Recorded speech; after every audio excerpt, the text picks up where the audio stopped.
ঘৰখনৰ কাৰণে কলংক তই আজিয়ে ওলাই এখন ঘৰত তই ভয় নিদিবিহে আজিবা গম পালি নহয় এখন ঘৰত তই ভয় নিদিবি অকল মোবাইল চা কাম বন নাই চাকৰি তাকৰি নাই পইচা পাতি ইনকম কৰা নাই তই আজিবা আমাৰ ঘৰলৈ ৰাখিবি মই ক'লো নহয় এখন ঘৰত মই নাথাকি ক'ত থাকিম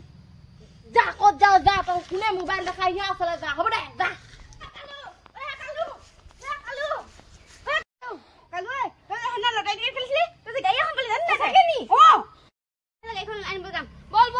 বেটি তই মোক নিনিলো কাক নিবি মোৰতো আছে কোন মোৰ বাহিৰে মা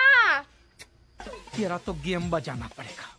তই মই এজনীয়ে ছোৱালী আজি গাড়ী এখনৰ কাৰণে তই মোক তেনেকে কৈ দিলি মোক গোটেই মাটি সম্পত্তিখিনি মই তোৰ নামতে কৈ দিম বুলি ভাবিছিলো মা কি